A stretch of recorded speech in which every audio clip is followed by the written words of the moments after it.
My bass fishing friends know that when you flip into a mat or bomb cast a hollow-bodied frog, you need to be prepared to engage in a cross-their-eyes TV host hook set.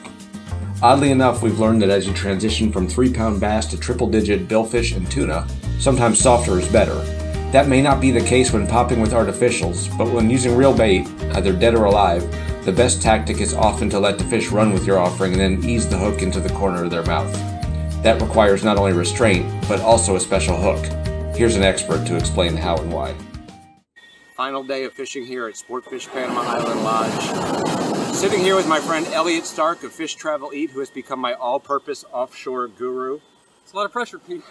After 2 trips to Guatemala and now a trip to Panama chasing these offshore species, one of the things I've noticed is that you all use a different kind of hook than we use in the bass world. Can you explain the history behind the hook that's used? Sure. Well, we do a lot of things different than in the bass world, you know, but both ways are pretty fun. But when you're fishing offshore, most anywhere in the world these days, especially for billfish and for tuna, if you're using natural bait, either, you know, cut bait or, you know, anything like live bait, you name it, aside from pulling lures, use what's called a circle hook. And a circle hook is different from a normal J hook in that with the J hook, the point and the shaft of the hook are parallel. So they're sort of the same angle. With a circle hook, the point is perpendicular to the shaft of the hook. And so with the J hook, basically, even if you're fishing with bait, a fish comes up, he eats it, he swallows it, you give him some time to mouth the bait, you bring it down into his mouth, and you set the hook, and the hook grabs a hold of whatever it grabs a hold of. And so sometimes it could be, you know, deeper in the throat, it might be its lip sometimes, it might be back in the gill.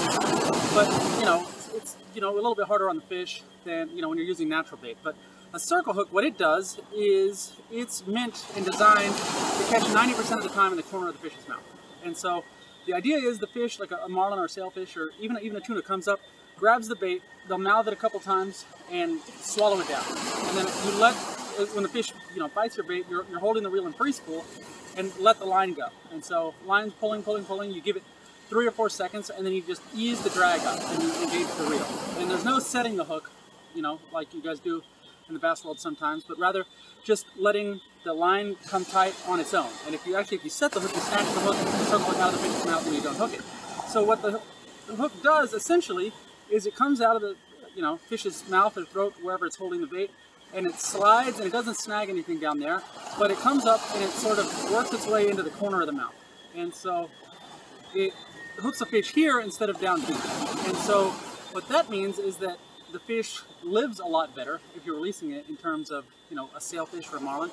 But even if you're fishing for a fish like a tuna, your hook set is generally very good because you're hooking bony structure on the corner of the mouth as opposed to, you know, getting something down deep in the throat that might, you know, pull out as you put pressure on the hook. And then also there's benefit of less wear on the leader because you don't have to worry about things with teeth kind of chafing you off if they're, you know, chewing on it because the hook, you know, most of the time is kind of stuck right there. So is this something that's been around for generations or is it a relatively new? Well, it was actually invented, I think the ancient Polynesians invented it, you know, like a long time ago. But it's been popular in the world of, you know, bill fishing since it was introduced in about like the 1980s. And at first everyone's like, no, we're going to use our J hooks, and, you know, they didn't like to use it. But now, actually, in the United States, if you're pulling live bait or, you know, a combination of natural bait that's not a lure, you have to use J hooks, or circle hooks, I'm sorry, while fishing for billfish. And so there's no application where you would still use a J hook or something other than a circle hook, other than with bait up top. Well, there is. I mean, if you're like fishing Dorado, you know, most people will use J hooks for those, but I mean, you can use circle hooks. But a lot of guys go exclusively, you know, circle hooks for all their, you know, bait and switch type stuff, you know, especially for billfish. But, you know, it's a good deal. It's good for the fish because there's nothing worse than, you know, having a fish come up gagging and it's bleeding and then you let it go and it just kind of straight to the bottom, you know. So it's good for the resource, and it's also, they found, you know, tournament teams will use it even if they have the option to use J hooks because they like the hookup ratio and they like the fact that when the hook finds its home and a fish comes up jumping at you, it's less likely to sling the hook than, you know, in some cases a J hook would be. If you hook a fish on a lure and you're fighting it, you know, you have to keep tension on the line all the time, and if you lose it, you know, like any other kind of lose the fish. But a circle hook in some cases is better for keeping a fish stuck once it finds its place. Okay. Well, bass guys, you've heard it right from the horse's mouth from my saltwater offshore guru, Elliott Stark, of Fish Travel Eat. remember, when you come down here to Panama or go to Guatemala or someplace else where you're pulling bait for billfish, do not set the hook like Roland Martin. You will lose your fish. Ease into them and you will be much happier. The fish will be much happier and you will catch the trophy of a lifetime.